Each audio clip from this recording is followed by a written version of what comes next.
There's a reason the Lakers went after Marcus Smart. Not just for the numbers. Not just for the name.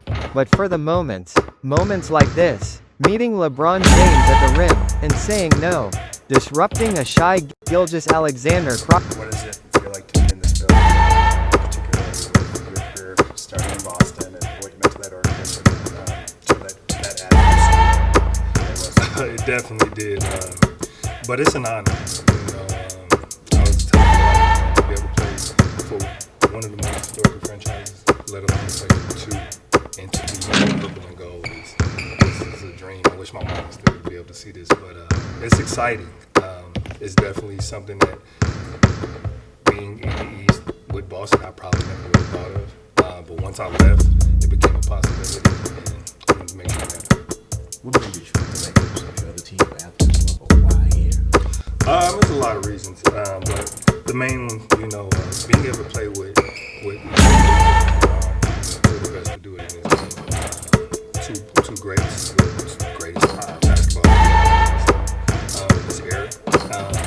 And, get a guy like Luke call try to see where you at to see and to come and join he's trying to pick up over here.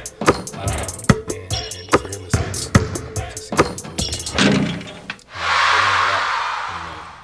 played against Luke a lot. Been on a lot of opposing ends of Luka magic, and to be able to come out and be on his side at this time means a lot. Did you and Luka have a relationship prior to this process? And if not, kind of how did that get going? Like, do you remember the first day he hit you up about this possibility? I wouldn't say it was a relationship, but we definitely had a mutual understanding and respect for each other. After every game, playing, it was always, flowers, way to go, keep going, keep those guys going, and vice versa. It first came, my agent, I'm working out, and I get a call from my agent saying, hey, Luka's reached out. And I'm like, yeah, whatever, like, all right. And then another day, same thing, Luka reached out again. And now it's real, it's no longer what ifs. It's real, and it's something we need to talk about. And that was a great feeling, like I said, and that's kind of what got the things going for me to be here, and I'm excited to be here. Once you were able to make that connection with Luka on the phone, like what's Luka the recruiter like? We know what the basketball players like. What's the recruiter like in him? It's the same. He's a competitor, and he just the same way. He has that competitive nature when he's talking, when he's intrigued, and that's it. He didn't really have to say much. Luka, his name, his ability, what he has done, spoken for itself. And, for me, like I said, I've been on the other end of Luka magic.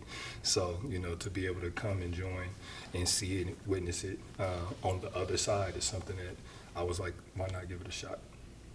Where are you in terms of motivation at this stage of your career, considering, the way the last couple stops went after Boston, and also just physically compared to the guy who won Defensive Player of the Year?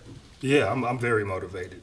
The last 2 years for me was, in my eyes, a disappointment. Injuries kind of stopped me and held me back. But like I told my wife and my family, everything happens for a reason. And it's funny that 12 years ago, I could have been here. And now it's full circle and I'm here. And like I said, everything happens for a reason. And I just look at those reasons was for me to be here, to not play, and for people to look at me and say, maybe he isn't the same. And now that allows me to be in a place where I'm supposed to be. Maybe it's obvious, but what will your role be here? Just to be me, come in and do what I do, and that's, a tenacious defender. Just bringing the intensity that I bring, my leadership, my basketball IQ as well, but just being the pest that I've always been.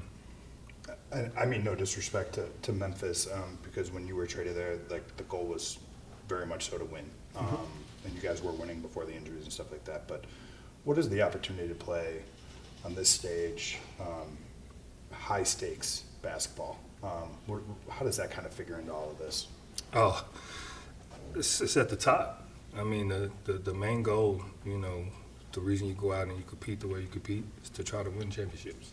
And what better place to be able to do that than here where the show starts and where the show ends. So that was definitely a big part of it, being able to get back on that stage, being able to get to a team that definitely could use me, and I know I can make an impact and help as well, and that was a perfect fit here. We've talked a lot about Luka, but I'm curious too, like, I mean, you've been on the other end of trying to stop LeBron from scoring. You've chased JJ Redick around, I'm sure, a bunch too. What is it like to kind of work with those two guys in different roles, obviously, and what have the conversations been like with either of them? It's been great, I have been on the other end of those, and I was able to learn and take away from both. Two different players, rightfully so in their own way, great at what they do. JJ is one of the best shooters that we had, especially off the move in this league, and LeBron is who LeBron is, and we all know what he's capable of and what he's done in his career. And, to be able to be on the other side to learn from him, not playing against him, but, as a teammate, and just talking to JJ and, reliving those moments and just really getting me back to understanding that, I still have a lot left in the tank, and he's going to allow me to show it. What did you learn about, even from afar, about JJ as a coach? Obviously, you didn't mention that you played against him, but as a coach on the opposing end, what did you learn about him that you didn't know beforehand? That he's the same as he played. No, but I don't think JJ gets a lot of credit for his IQ and ability of reading the game, not only as a player but as a coach. And I think being a player and played the way that he played in those many years helps him now as a coach. This team won 50 games last year. They were the 3 seed in the West. When we look at the West, like, I don't know, 12, 13 teams that think they have a shot to be a playoff team. How do you think they kind of, or you guys now stack in the standings going into the year? And look, what's your realistic shot of making a deep run? I think we stack right up there with the best of them. And I think our ceiling is high. I think there's no ceiling. I think if we all lock in and come and do what we're supposed to do, we can have a real good shot at it. You were such a cultural piece in Boston. I know you said the job is to come here and be yourself. Is it a little different, though, when you go into a room that has more established leaders, people that have been in the building and stuff like that? And I guess, how do you sort of envision navigating kind of being you, but maybe you're not the heartbeat of the team the same way, at least on day one? Yeah, in Boston? Listen, I'm raised in the way I was raised, and the support staff I have around me. We all know nothing is given. You have to go earn it, and that's who I am, and that's what I pride myself off of. I understand that I'm coming into a new home where there's already tenants here who've been here doing it for a while, and my job is to not come over and take over, but to come in and increase what they're already doing and help us be the best that we can be. Do you know what number you're going to wear? 36. Of course. Since you did play for the Celtics, Laker fans feel about the Celtics. Have you encountered anything since you've been here? From Not Laker yet. fans saying something to Not you? yet. But I'm expecting it, and I wouldn't expect nothing less. Thank you. Appreciate it. Thank you, guys. Big man, I'm Brad.